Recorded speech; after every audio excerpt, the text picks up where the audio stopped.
கண்களை மூடி நாம் ஜெபிப்போம். எங்களை நேசிக்கிற நல்ல தகப்பனே, இந்த நல்ல வேளைக்காக நன்றி செலுத்துகிற ராஜா. நீர் எங்களோடு பேச வேண்டும் ஆண்டவரே. யாருக்கு வேண்டும் ஒரு மனுஷனுடைய சத்தம்? நீர் எங்களோடு ஆண்டவரே, எங்கள் இருதயத்தின் ஒவ்வொரு கதவுகளுக்கும் அதிகாரியாகிய நீர் எங்களோடு கூட பேசும். வந்திருக்கிற ஒவ்வொருவரையும் ஆசீர்வதியும். இதை எந்த வடிவிலை கேட்கிறவர்களாக இருந்தாலும் அவர்கள் ஒவ்வொருவருக்கும் உடைய கிருபை கிடைப்பதாக ஆசீர்வதிங்கப்பா. மீட்பெரும் இரட்சகருமாகிய இயேசு கிறிஸ்துவின் மூலம் ஜெபம் கேளும் எங்கள் ஜீவனுள்ள நல்ல பிதாவே, ஆமென். பிரியமானவர்களே, இன்றைக்கும் நாம் ஏற்கனவே சிந்தித்து கொண்டிருக்கிற ஒரு முக்கியமான தலைப்பின் கீழாகத்தான் நாம் சிந்திக்க போகிறோம். How God reveals His will.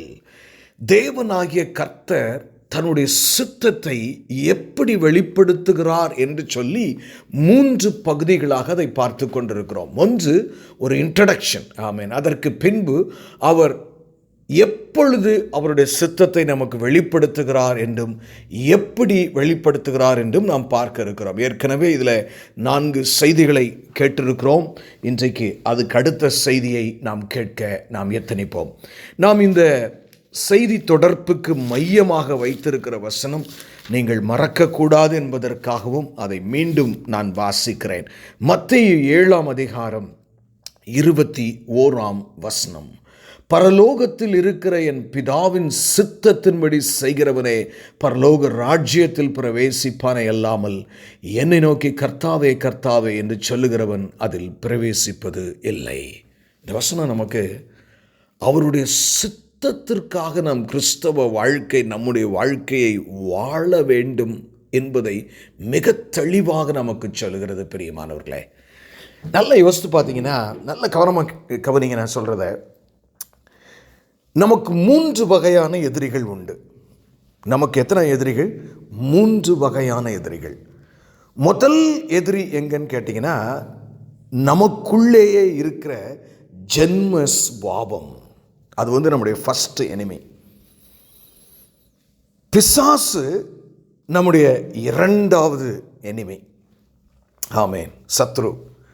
3வது இந்த உலக ஆசை நம்முடைய 3வது சத்ரு, ஆமென். நீங்கள் பரிகரிக்க வேண்டிய 3 சத்துருக்கள் இதான். ஏன் அப்படி இதை பிரித்து நான் உங்களுக்கு சொல்லுகிறேன் என்றால், கவனமாய் கேளுங்கள். பிசாசானவன் உங்கள் வாழ்க்கைக்குள்ள அவனால் தேவனுடைய பெர்மிஷன் இல்லாமல் வரவே முடியாது. He has to get the permission. ஆனால் ஆண்டவர் உங்களுக்குள்ளேயே ஒரு ஆவிக்குரிய மனுஷனையும், அதே சமயத்தில் நீங்கள் ரட்சிக்கப்பட்ட பின்பும் உங்கள் ஜென்ம சுபாவம் உங்களோடே இருக்கும்படி அவர் அப்படியாக அதை அமைத்திருக்கிறார். ஏன் என்று நான் நினைக்கிறேன். நம்ம ரட்சிக்கப்பட்ட அன்னைக்கு நம்முடைய ஜென்ம சுபாவமே அப்படி தேவ சாயலாக மாறி இருக்குன்னு சொன்னால் நம்ம பைபிளில் 1/10 இருந்தாலே போதும் நமக்கு, ஆமென், ஆமென். ஏன்னா ஒருவேளை நீங்கள் யோசிச்சு பாருங்களேன், இன்றைக்கி உங்கள் வாழ்க்கை என்னுடைய வாழ்க்கை எடுத்துக்கிட்டாலே நமக்கு அதிக பிரச்சனைகள் வரும்பொழுது அதிகமாக கர்த்தரை தேடுவோம். அதே மாதிரி தான் இந்த போராட்டம் நமக்கு இல்லைன்னா நம்ம கர்த்தரை தேடவே மாட்டோம். ஏன்னா எப்பவும் எல்லாருமே சந்தோஷமாக இருப்பாங்க, எல்லா விசுவாசிகளும், ஆமென். அப்போது நமக்கு அந்த டிரைவ் டு ப்ரே, ஐயோ நான் இப்படி பாவம் செய்கிறேனே, இப்படி தேவனுக்கு விரோதமான காரியங்கள் எனக்குள்ளே இன்னும் வந்து கொண்டிருக்கிறதே இல்லாமல் நான் ஒரு யோக்கியன் என்ற ஒரு பெருமை நாம் எல்லோருக்கும் ஒரு வேளை வரக்கூடும். அதற்காகத்தானோ என்னமோ தெரியவில்லை, தேவன் இன்னும் மரண பரியந்தமும், ஆமென், நாம் என்ன செய்கிறோம், இந்த சாங்டிஃபிகேஷன். ஏற்கனவே முன்னுரையிலே போன செய்தியிலே நான் இதை குறித்து உங்களுக்கு சொல்லியிருப்பேன் என்று நான் கர்த்தருக்குள்ளே விசுவாசிக்கிறேன். நம்முடைய ஆரம்பம் எங்கே ஆரம்பித்தோம்? நம்முடைய கிறிஸ்தவ வாழ்க்கை இயேசுவை நாம் ஏற்றுக்கொண்ட பொழுது ஆரம்பிக்கிறோம். இந்த salvation is having 3 elements in it, the 3 aspects of salvation. முதல் காரியம் என்னன்னா ஜஸ்டிஃபிகேஷன் என்ன? நாம் தேவன் நம்மை தெரிந்து கொண்டபடியினாலே நம்முடைய விசுவாசத்தை கொண்டு கிருபையினாலே ரட்சிக்கப்பட்டிருக்கிறோம். அப்போ என்ன நடந்துச்சு தெரியுமா? நம்ம ரட்சிக்கப்பட்ட அன்னைக்கு, என்றைக்கு இயேசுவை எனக்கு ஆசையாக இருக்கிறது, நான் அவரிடத்தில் ஜெபிக்க வேண்டும், அவருடைய வார்த்தைகளை வாசிக்க வேண்டும், அவருடைய ஊழியத்தை செய்ய வேண்டும் என்று நினைக்கும் பொழுது நாம் ரட்சிக்கப்படுகிறோம்ல, அன்றைக்கி என்ன நடக்குன்னா, you are delivered from the penalty of sin. பாவத்தின் சம்பளத்திலிருந்து தேவன் நம்மை விடுவித்து விட்டார். ஹல்லேலூயா, ஆமென். பாவத்தின் தண்டனையில் இருந்து, டு பி மோர் ப்ரிசைஸ் தான், பாவத்தின் தண்டனையிலிருந்து, சாபத்திலிருந்து தேவன் நம்மை விடுதலையாக்கி விட்டார். அதுதான் சால்வேஷனுடைய ஃபர்ஸ்ட் ஆஸ்பெக்ட். கவனமாய் கேளுங்கள் பிரியமானவர்களே. இரண்டாவது ஆஸ்பெக்ட் என்னன்னா ஜஸ்டிஃபிகேஷன். ஹல்லேலூயா, மன்னிக்கவும், சாங்டிஃபிகேஷன். இரண்டாவது காரியம் அதுதான். என்ன, நாம் என்றைக்கு ரட்சிக்கப்பட்டோமோ அன்றிலிருந்து நாம் மரணிக்கிற நாள் வரைக்கும் நம்முடைய வாழ்க்கையை தேவன் தன் குமாரனின் சாயலாய் மாற்றிக்கொண்டிருக்கிறார். ஹல்லேலூயா, you have been saved from the power of sin. இப்போ என்ன நடக்குது இந்த சாங்டிஃபிகேஷன்ல? பாவத்தின் வல்லமையிலிருந்து தேவன் உங்களையும் என்னையும் தூக்கி எடுத்துக் கொண்டிருக்கிறார். ஹல்லேலூயா, ஆமென். ஆனால் உங்களுக்குள்ளே நான் ஒரு ஜென்ம சுவாபம் இருக்குன்னு சொல்லியிருக்கிறேன். இந்த ஜென்ம சுவாபத்தை மேற்கொள்ளுகிறதற்கு நாம் என்ன செய்ய வேண்டும்? அதாவது பரிசுத்தமாக்கப்படுதல் என்றால் என்ன?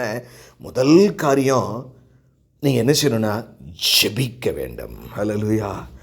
நானும் என் மனைவியும் நேற்றைய தினத்தில் எங்கள் ப்ரேயர் ரூமில் போய் நான் அப்படி உட்கார்ந்து ஜெபிக்கும் பொழுது நான் கூட யோசித்தேன், இந்த தெய்வத்தை நம்ம கண்ணால் பார்க்க முடியல. ஏன்னா எனக்கு முன்னாடி ஒரு சின்ன நேம் பிளேட் மட்டும் அதில் ஹீ இஸ் ஏபிள், அவரால் எல்லாம் கூடும் என்ற ஒரு சின்ன வார்த்தை மட்டும்தான் என்னால் இருந்தது. வேறு எதுவுமே இல்லை இந்த அறையில்.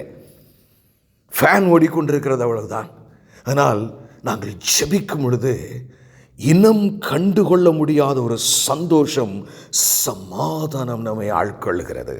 எனக்கு அருமையானவர்களே, உங்களுக்குள் இருக்கிற அந்த பாவ போராட்டம், ஜென்ம சுபாவத்தின் போராட்டத்திலிருந்து விடுதலை பெறுகிறதற்கு நீங்கள் செய்ய வேண்டிய முதல் காரியம் ஜெபம். உங்கள் ஜெப நேரத்தை கூட்டுங்கள். ஏன்னா இவைகள் எல்லாம் தேவ சித்தமாயிருக்கிறது உங்களுடைய வாழ்க்கையில். உங்கள் ஜெப நேரத்தை கூட்டணும். அதுக்கடுத்து பார்த்தீங்கன்னா வேத தியானம். ஹல்லேலூயா, வேத தியானம். எனக்கு அருமையான தேவஜனமே, எனக்கு அருமையான தேவஜனமே, அதாவது இந்த லியோ டால்ஸ்டாயுடைய ஒரு அருமையான ஸ்டோரியில் ஒன்று சொல்லுவார்கள். ஒரு பெரிய வயோதிபர் இருந்தார். அவருக்கு ரொம்ப நாள் கழித்து ஒரு குழந்தை பிறக்கும், ஆண் பிள்ளை பிறக்கும்.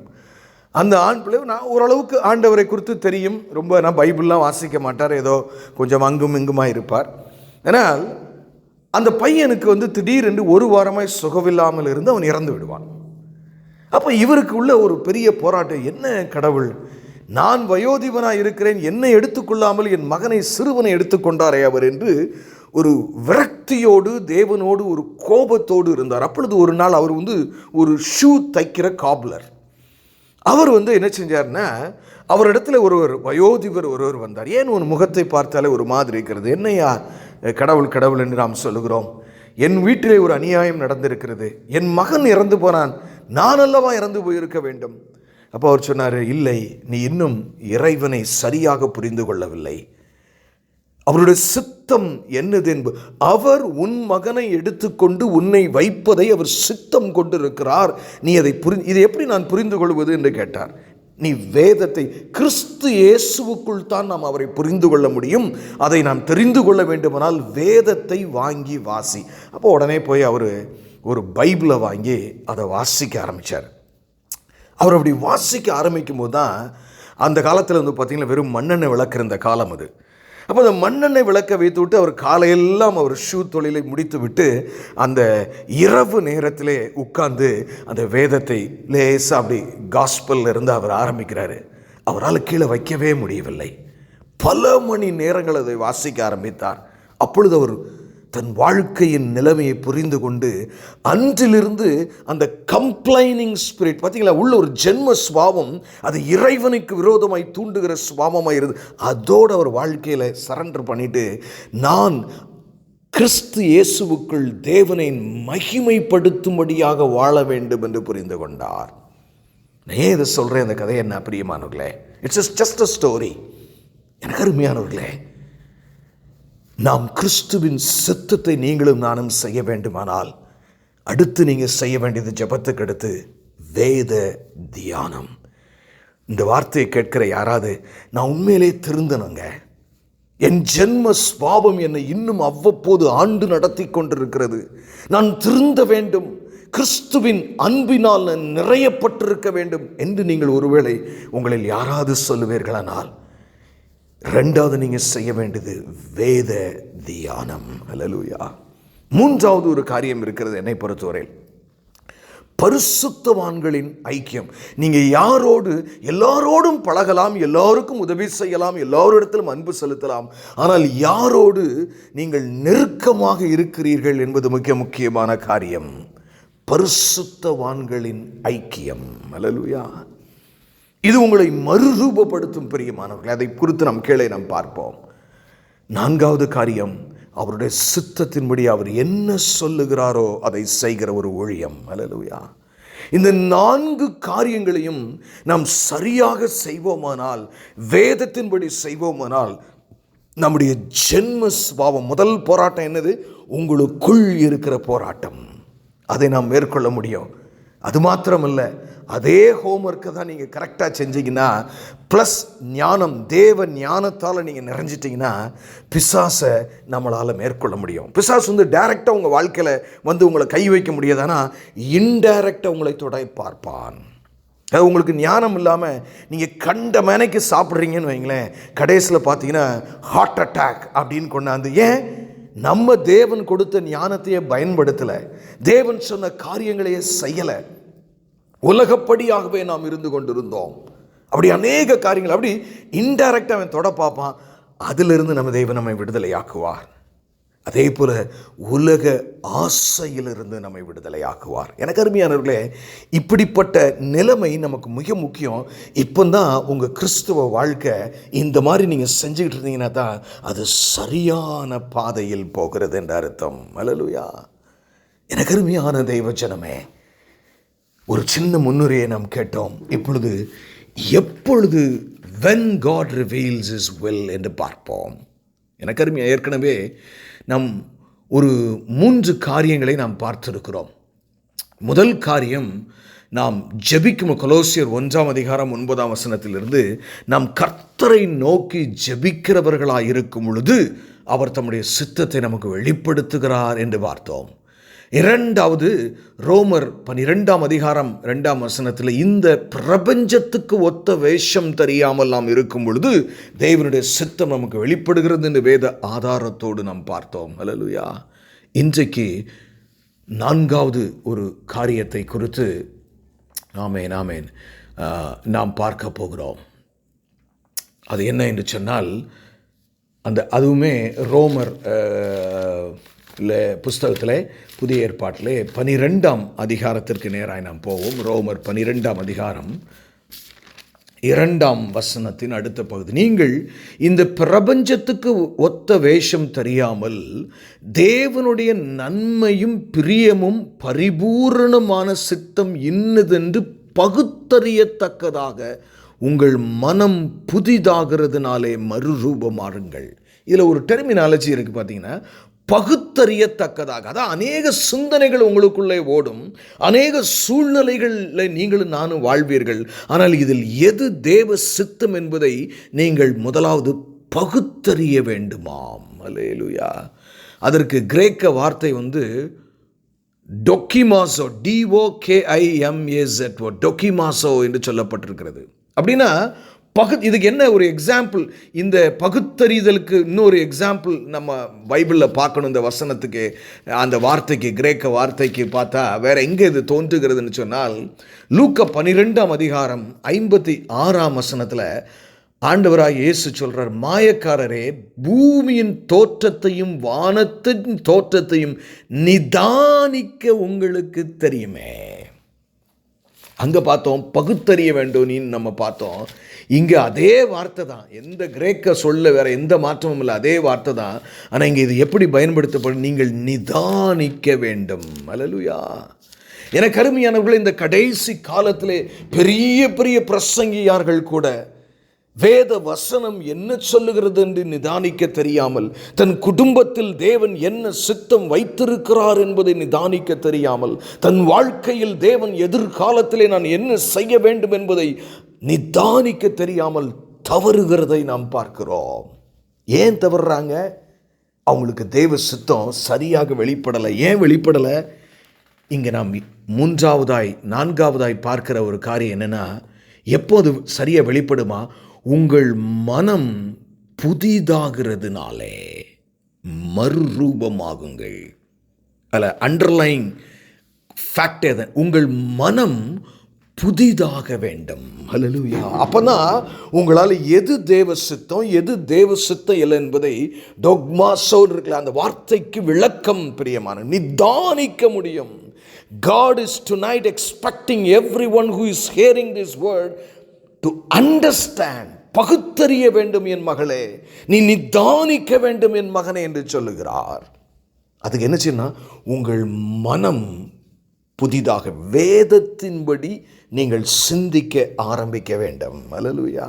மனம் புதிதாகிறதுனா என்ன, நீங்கள் மனம் திரும்பிக் கொண்டே இருக்க வேண்டும் என்றும் எடுத்துக்கொள்ளலாம். வேதத்தின்படி உங்கள் சிந்தனை மாற வேண்டும். எப்போ பார்த்தாலும் பயந்துக்கிட்டு, எப்போ பார்த்தாலும் நெகட்டிவாக பேசிக்கிட்டு, எப்போ பார்த்தாலும் குறை கண்டுபிடித்து கொண்டு, இப்படி நாம் ஜென்ம சுபாவத்தில் நீங்களும் நானும் வாழும் பொழுது தேவ சித்தத்தை நாம் தெரிந்து கொள்ள முடியும். நல்லா தெரிஞ்சுக்கங்க, உங்களை படைச்சு ரட்சிக்கப்பட்ட கொண்டு வந்ததற்கு தேவனுக்கு ஒரு நோக்கம் உண்டு. உங்களை ஒரு பெண்ணாக படைத்ததற்கு ஒரு நோக்கம் உண்டு. உங்களை ஒரு ஆணாக படைத்ததற்கு ஒரு நோக்கம் உண்டு. நீங்கள் ரட்சிக்கப்பட்ட நாளிலிருந்து உங்களுடைய காலம் இந்த பூமியில் முடிகிற வரைக்கும் நீங்கள் தேவ சித்தத்தை செய்ய தேவன் அழைக்கிறார். ஒவ்வொரு இடத்திலும் ஒவ்வொரு குடும்பத்திலும், ஏன்னா நீங்கள் வேலை பார்க்குற இடத்துல இன்னொருத்தரால் வேலை பார்க்க முடியாது.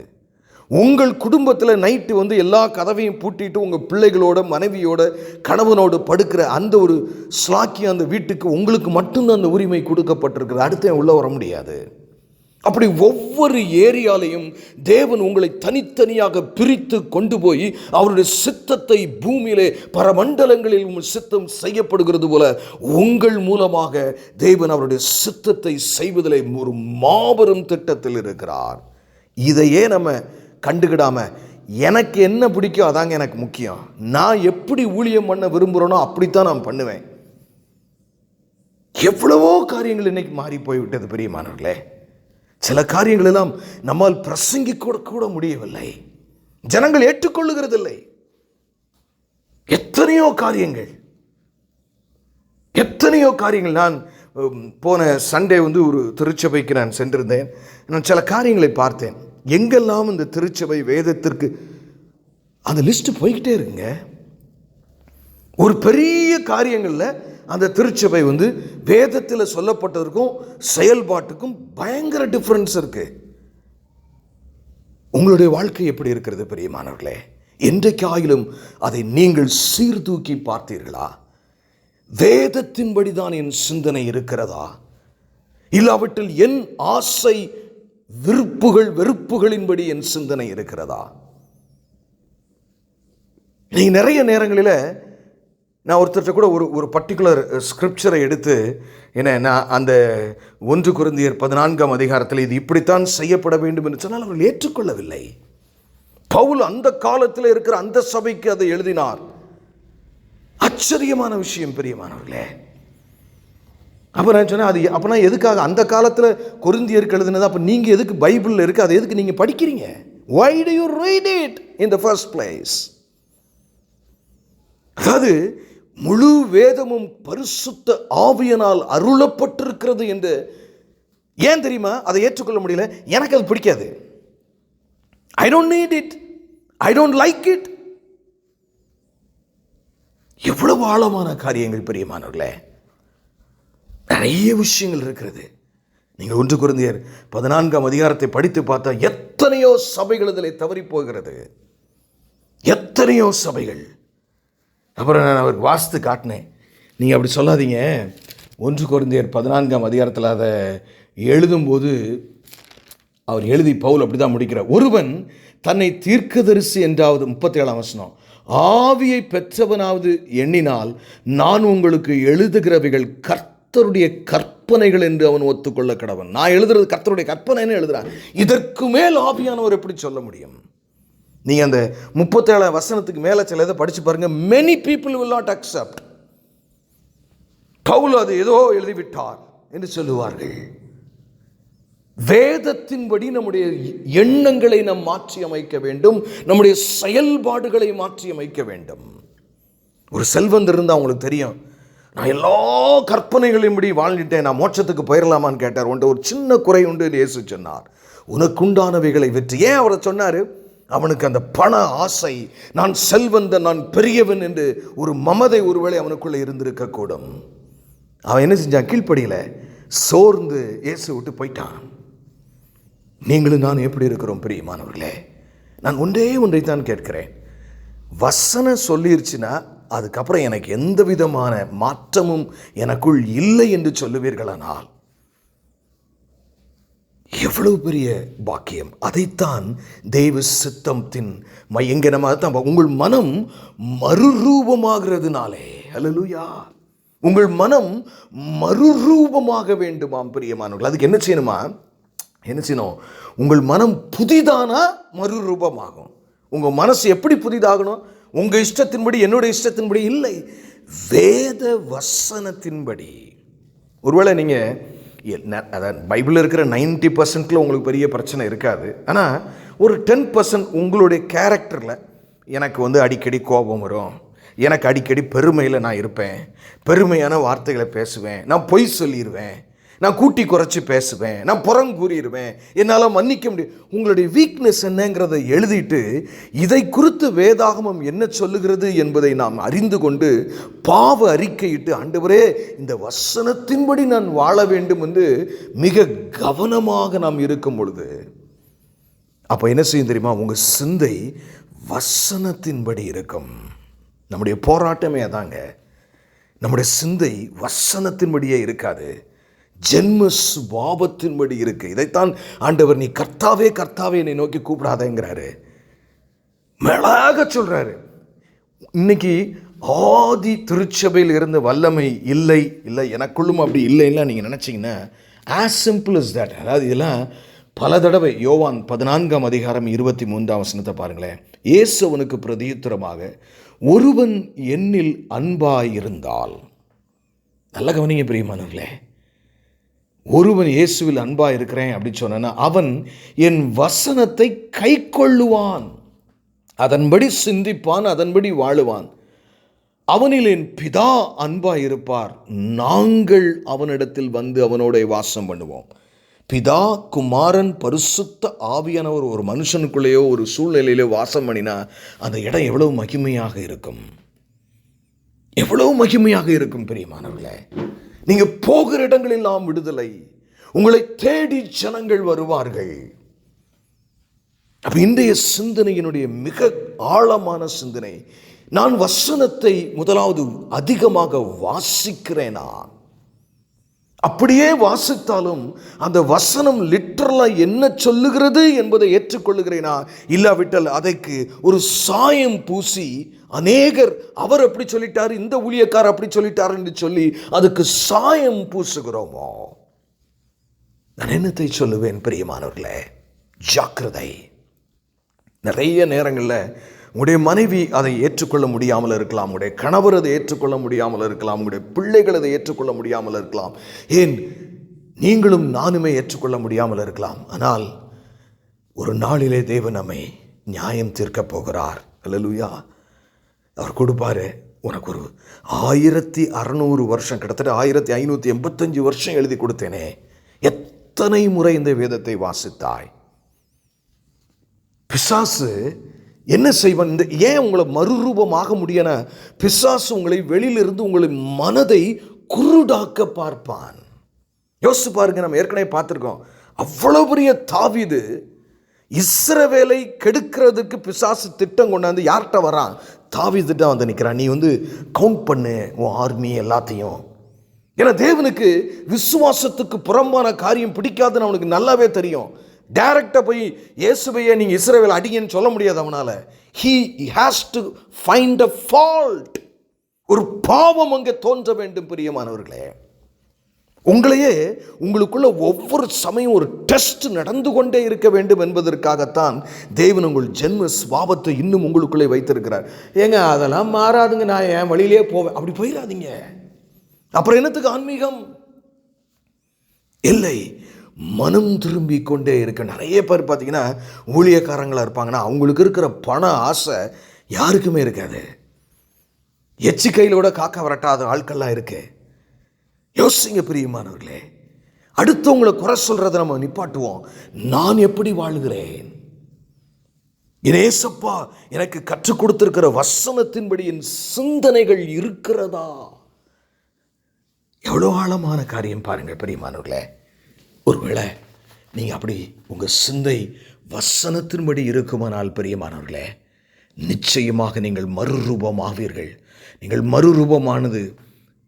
மறுரூபம் ஆயிட்டீங்கனாலே அந்த மகிமையான தெய்வ சித்தம் என்னது என்பதை நீங்கள் பகிர்ந்தறிந்து கொள்ள முடியும். அல்லேலூயா. அது எவ்வளோ அழகாக சொல்லுது பாருங்க. தேவன் நன்மையும் பிரியமும் பூரணமான சித்தம் என்னதென்று பகுத்தறியணும்னா உன் மனது புதிதாக வேண்டும். நீங்கள் எப்படி திங்க் பண்ணுறீங்க? How to you think?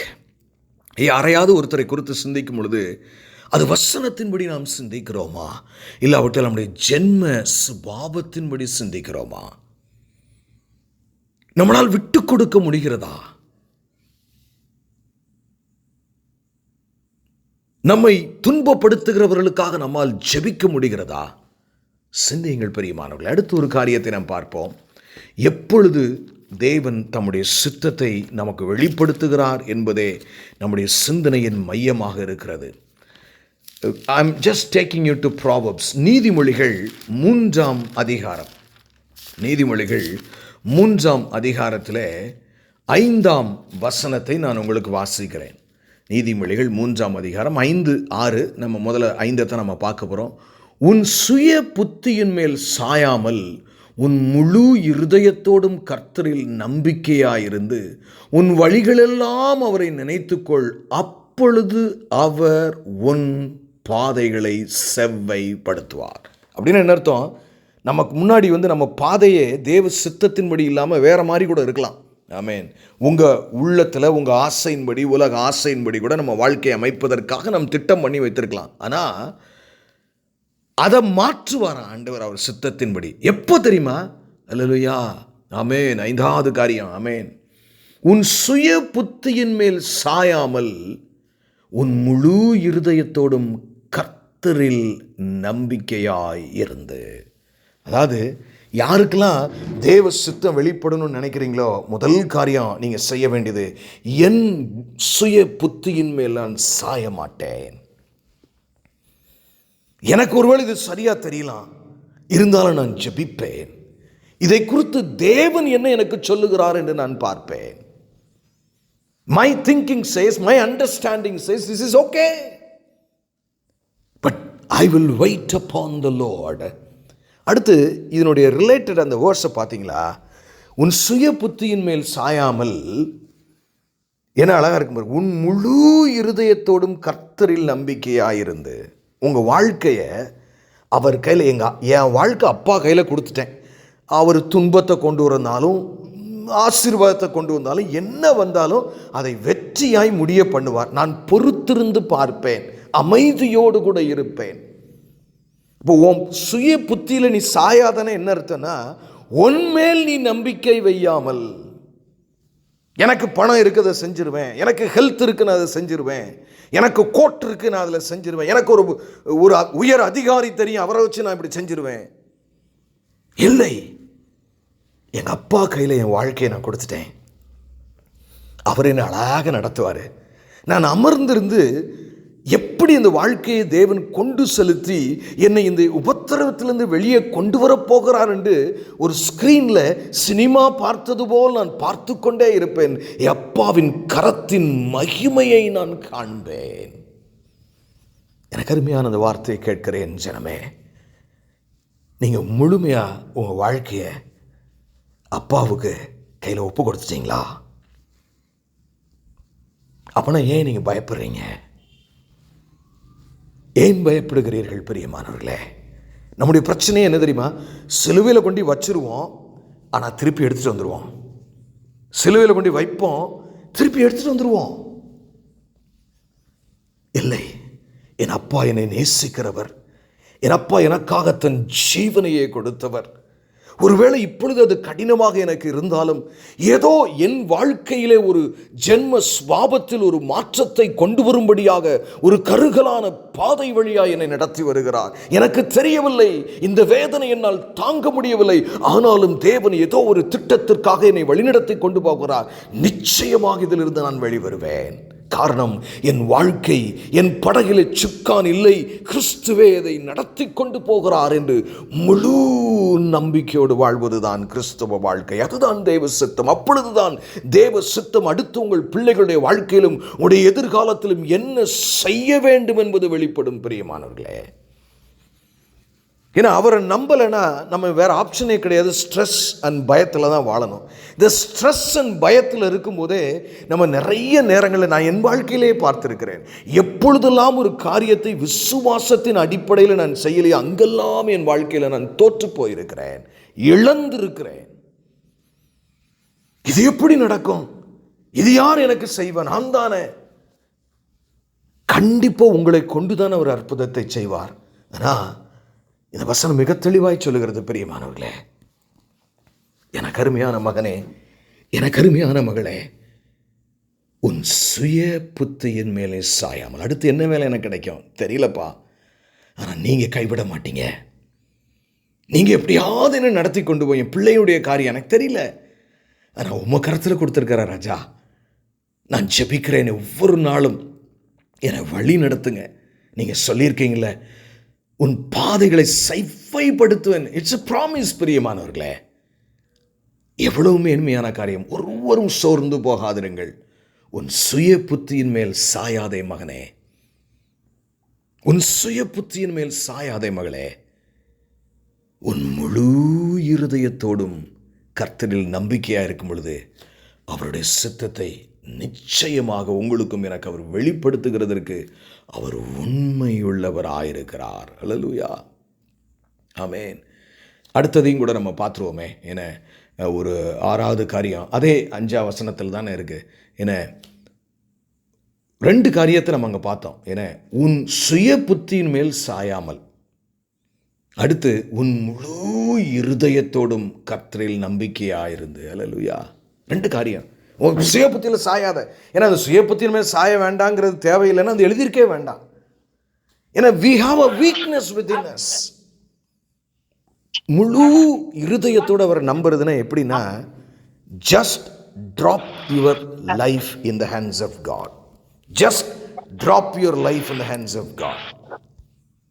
Just drop your life in the hands of God. தேவனிடத்தில் அப்படி உங்கள் லைஃபை ட்ராப் பண்ணிருங்க. எனக்கு தெரியாது, ஆனால் அப்போ நிச்சயம் நீ வெளியே கொண்டு வருவார். நான் நிறைய காரியங்களுக்காக என் வாழ்க்கையில் நான் அப்படி காத்திருந்திருக்கிறேன்.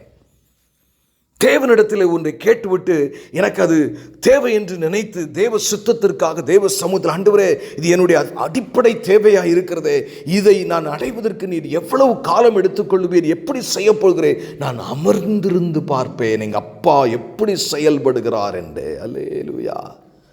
ஏன்னா உங்கள் வாழ்க்கையை ஹேண்டில் பண்ணுறவர் யார்? வானத்தையும் பூமியும் உண்டாக்கினவர். அவர் சொல்கிறாரு, என்னை நம்புடாங்கிறாரு. ஏன்னா நானாடா உன்னை விட்டுட்டு போயிடுவேன். ஏன் கலங்குகிறாய்? ஏன் திகைக்கிறாய்? ஏன்னா இஸ்ரவேல் ஜனங்கள் பார்த்தீங்கன்னா, வலதுகை பக்கமும் ஒரு மவுண்டன், இடதுகை பக்கமும் மவுண்டன், முன்னாடி சிவந்த சமுத்திரம், பின்னாடி ஏரோதனுடைய ரதங்கள் வருகிறது. என்ன செய்வதென்றே அவர்களுக்கு தெரியவில்லை. மோசே என்ன செய்றான்? கர்த்தரை நோக்கி கூப்பிட்டான். அல்லேலூயா. யாராவது நினைச்சாங்களாங்க தண்ணி 2ஆ பிளந்து ஆண்டவர் நடத்துவார்னு? அப்படித்தாங்க அவர் உங்களை நீங்கள் நினைக்கவே மாட்டீங்க. ஏன்னா நம்ம புத்திக்கு என்ன வெளிப்படும்? அவர் உதவி செஞ்சால் இது நடந்துடும், இந்த பேங்க்கில் லோன் கிடைச்சா இது நடந்துடும். இல்லை, நீங்கள் அமர்ந்திருந்து பாருங்கள்.